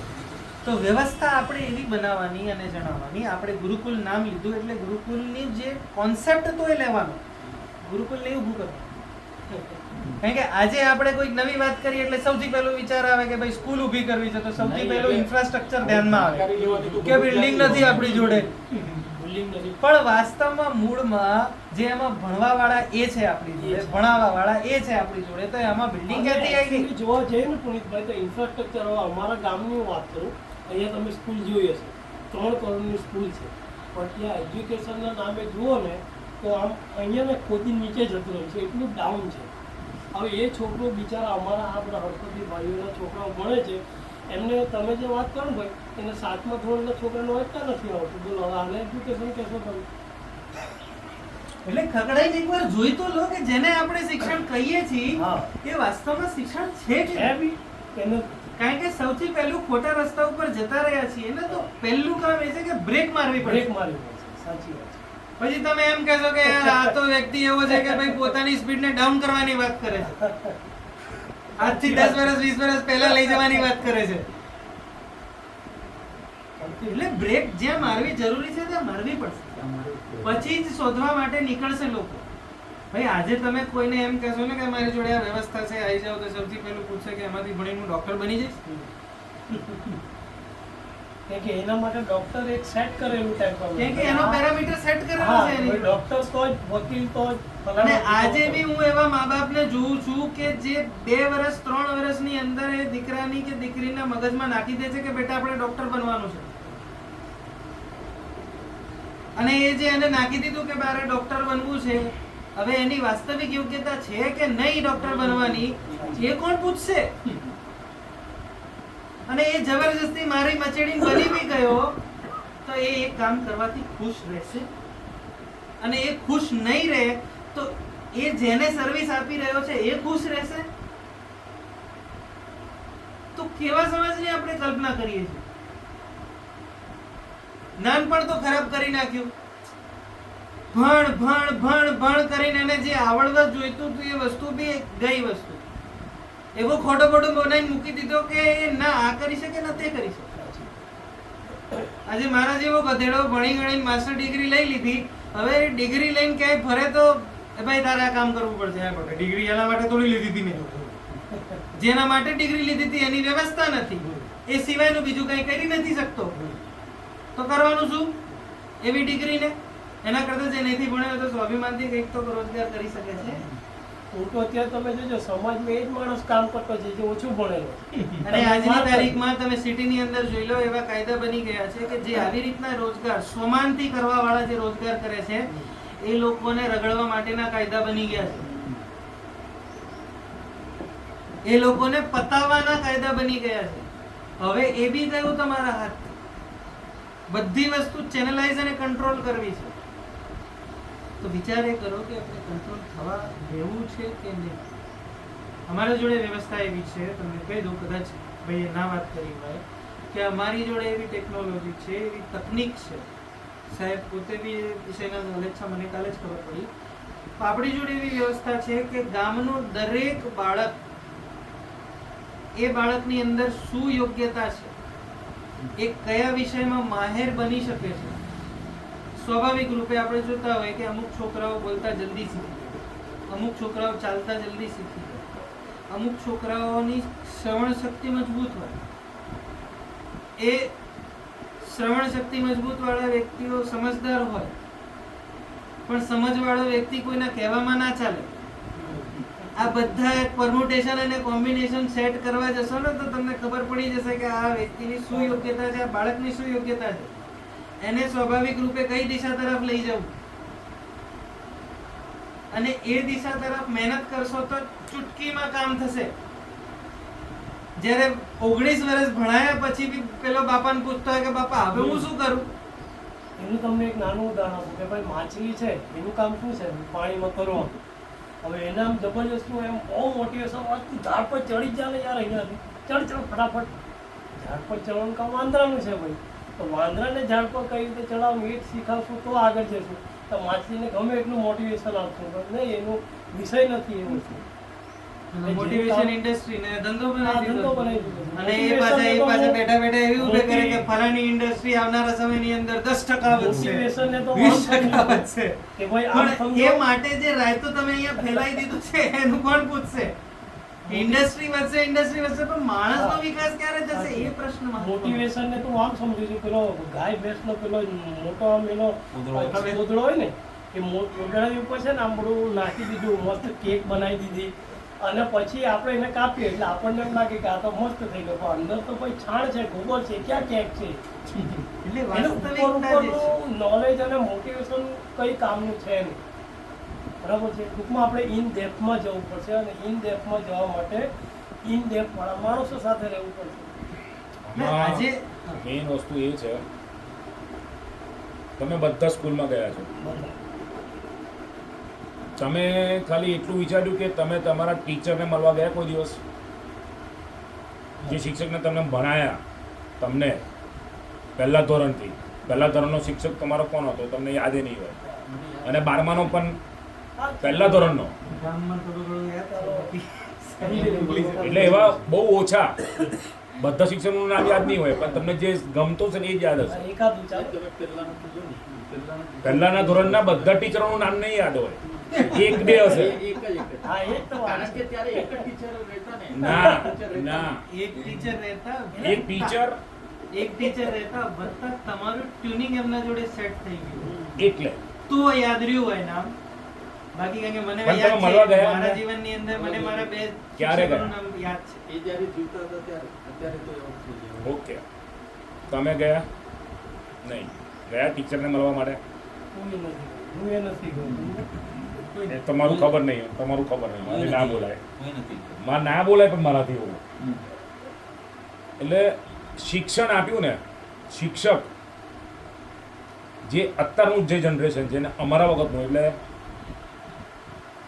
45 યર્સ પહેલાંની વાત કરું છું. એક શિક્ષક પહેલાં પુરુષો હતા, સ્ત્રીઓ નહોતી. હવે સ્ત્રીઓને બેસાડી છે. કેમ? 45 વર્ષ પહેલા સ્ત્રી શિક્ષક નહોતી, પુરુષો હતા. સ્ત્રીઓ હતી પણ ઓછી હતી. આપણા ગુજરાતની સ્ત્રીઓ નહોતી, ગુજરાતની સ્ત્રીઓ ઓછી હતી. શિક્ષક ઓછી હતી પણ બહુ ઓછી. એ કોણ પાછી પૈસાવાળાની છોકરી હોય ને એ જ આવી હશે. 1975 છોકરાઓ છોકરીઓ શું છે? છોકરાઓ જે હતા ને એ બહુ ઓછા હતા. હવે જુઓ કેમ એમને જે કીધું ને અમે કે તમને એ લોકો ફસાવવા માંગે છે. શિક્ષણ નથી આપતા અત્યારે. હું પોતે શિક્ષક છું, પોતે મિકેનિકલ એન્જિનિયર છું, રિલાયન્સમાં કામ કરી ચૂકેલો છું. 400 માણસ મારી છે કામ કરતા હતા. પછી પરિસ્થિતિ એવી થઈ ફેમિલીની કે મારે પપ્પાની સેવા માટે મારે નોકરી છોડવી પડી. મને ટ્રાન્સફર આવતા હતા પપ્પાની સેવા માટે. મારે એ હતું પૈસા ગયા બાજુમાં. પપ્પાની સેવા કરી 2024 સુધી, 16 થી 24 સુધી, 2016 થી 2024 સુધી સેવા કરી. છેલ્લે ગુજરી ગયા. મમ્મી તો 16માં ગુજરી ગયા. શિક્ષકનું ભણ્યો તો, બીપીએડ કર્યું હતું સ્પોર્ટ્સમાં, બેડમિન્ટન અને સ્વિમિંગમાં. એક રમતમાં રમતો હતો એટલે એમાં કર્યું મેં સ્પેશિયલાઇઝેશન. માસ્ટર્સ કર્યું એન્જિનિયરિંગમાં, સ્ટ્રક્ચર એન્જિનિયરિંગમાં. રિલાયન્સમાં બધું પતી ગયું. એ વખતે 400 માણસે ટ્રેન કરતો હતો. હવે છોકરાઓને ટ્રેન કરું છું. કઈ રીતે? અત્યારના છોકરાઓ, અત્યારની સ્કૂલોવાળા બિઝનેસ કરે છે. કોણ કરે છે? કોના દ્વારા કરવામાં આવે છે?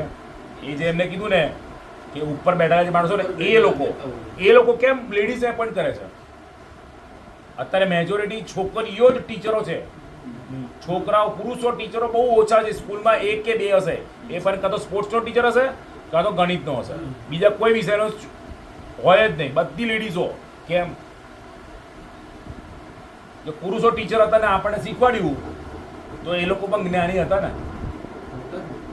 હતા. અને છોકરાઓ પણ ભણી શકે એવા ટીચરો હતા. અત્યારે છોકરીઓ ટીચરો વધારે છે. કેમ બેસાડી? એ લોકોને ખબર છે કે જો સંગઠન ઊભું થશે ને પુરુષોનું, એક કહેવત છે, ખોટો ના વગાડતા, બધાને ઘરે હશે, લેડીઝની પગની બુદ્ધિ અહીંયા જ હોય, અહીંયા ના હોય. અહીંયા હોય પણ અહીંનું જ યુઝ કરે. કેમ? કેમ કે એ ઘર ચલાવવા માટે નથી કમાઈ રહી. એ ઘર ચલાવે છે કોણ? પુરુષ. સ્ત્રી નથી ચલાવતી. સ્ત્રી ઘર ચલાવે છે. પુરુષ એને પાછળથી નહીં ઉપરથી ને સહારો આપે છે. એટલે પૈસા લાવે છે અને પછી આપે છે, પછી ઘરનું ખાવાનું પીવાનું બધું કરે છે. હવે શું થયું છે? હવે સ્ત્રીઓ બહાર આવી ગઈ. આપણે ના નથી પાડતા સ્ત્રીઓ બહાર કરો નથી, પણ જે એક મર્યાદા હોય. બાળક થયું, ગર્ભ થયું એટલે બેસી જવાની ઘરે 2 મહિના 3 મહિના બેસી જવાને. ત્યારે કોણ શીખવાડશે? ત્યારે કોણ શીખવાડશે? એટલે પછી બીજી ઊભી કરી દે. પે સ્કેલ કોણ માગે? વધારે પુરુષો જ માગશે. એમને વાત કરી કે તમને દબાવવા માંગે છે, એટલે આ દબાઈ રહ્યા છે તમે. ઇનડાયરેક્ટલી સ્કૂલ ઊભી થાય છે કોની? એટલે it is called one kind of પહેલા બિઝનેસ હતો. શિક્ષણ એક બિઝનેસ હતું. થોડુંક એક કરેક્શન કે જે સ્ત્રીઓની જે વાત કરી, બહેનોની જે પરિક્રમા ને એ હૃદયથી વિચારે. તો આજે સમાજની અંદર એવા નેરેટિવ્સ એ લોકોએ ઊભા કરી દીધા કે એ નેરેટિવ્સની અંદર તમને નોલેજ નથી પણ ઇન્ડિપેન્ડન્સ જોઈએ. એટલે એ પહેલા ઇન્ડિપેન્ડન્સ મળતું હતું, નોલેજ પહેલા આપવામાં આવે ને પછી છોડી દેવામાં આવે. આજની તારીખની અંદર જે નેરેટિવ્સ છે એ ફિક્સ નેરેટિવ છે. એમાં કોઈ જાતિ વિશેષ કે વ્યક્તિ વિશેષનો એમાં ઇન્વોલ્વમેન્ટ એ નથી, તો છે જ રોલ નહીં. નથી, અને એ દોષી બી નથી એની અંદર, કારણ કે એને ખબર જ નથી. પણ એક વાત જે તમે કરી કે ડૉક્ટર સાહેબ આપણા બાબા સાહેબ આંબેડકર, હવે એમાં જે તે બાબા સાહેબ આંબેડકરને પોતાના નેતૃત્વ માટે સ્વીકાર કરીને એમની પાછળ ચાલે છે અને એ લોકો બી વાસ્તવિક મુદ્દા ઉપર ચર્ચા નથી. તો એનો મતલબ આપણે શું સમજીએ? ધારો કે રૂપિયાનો જે મુદ્દો છે, જે JSM નો બી મુદ્દો છે, એ મુદ્દો સૌથી સારામાં સારી રીતના રૂપિયા કી સમસ્યા બાબા સાહેબની એક ચોપડી છે એની અંદર છે, પણ એ લોકોએ જાહેર કર્યું નથી કર્યું એ મને નથી. તો જે જાતિવાદના મુદ્દા છે ને, એ મુદ્દા ખાલી એના માટે ઉપાડ્યા છે કે ભાઈ તમે એકબીજા સાથે, એથી વિશેષ કોઈ રોલ નથી. એટલે હું શું કહેવા બાકી માંગુ છું, જે તે સર, છે કે શિક્ષક જે ખરા ને એ લોકોએ શિક્ષણ રાખ્યું જ નથી. એ જે કહે છે કે 7મા ધોરણથી છોકરાઓને ભણાવવાનું હતું, આજે પણ જે સારામાં સારી કન્ટ્રીઝ છે ને, જ્યાં સુધી છોકરાને 7 વર્ષ નહીં, હું તો કહું છું 10 વર્ષ, લાઈવ એક્ઝામ્પલ મેં જર્મનીમાં 10 વર્ષનો સમજદાર છોકરો થાય બધી રીતે, તો સારું શું ખરાબ શું બધું એને ખબર પડી જાય. મેચ્યોર જેને કહેવાય એ 10 વર્ષે થઈ જાય. તમે કહો કે 5 વર્ષે થાય, ના, 10 વર્ષ પછી જે બરાબર, પછી એને એ 10 વર્ષમાં જે સ્કૂલમાં ગયો હોય ને, બધા ક્લાસ ખુલ્લા હોય, એ કોઈ પણ જગ્યાએ જઈને બેસી જાય, અને એ વોચ કરે કોણ? ટીચર. ક્લાસમાં ખાલી બેઠેલા હોય, સિક્યોરિટી માટે બેઠા હોય કે ભાઈ કંઈ કયું કંઈ વાગતું નથી એ માટે બેઠા હોય, શીખવા માટે ના બેઠા. પછી એમાં શીખવા માટે બીજો ટીચર બેઠો હોય કે સમજી લો કે સાયન્સમાં બધી બહુ સ્ટ્રીમો છે, એટલે સેમાં જાય છે ને, એ જોવે કે આ છોકરો આમાં જવા માંગે છે ને, એટલે એ 10 વર્ષ થાય ને પછી એને એ જ સ્ટ્રીમમાં ભણવા માટે મોકલે. એટલે ચાઇના પહેલાં ઇન્ડિયામાં હતું? નહોતું ને? હતું. ચાઇના ઇન્ડિયાનું પાર્ટ હતો.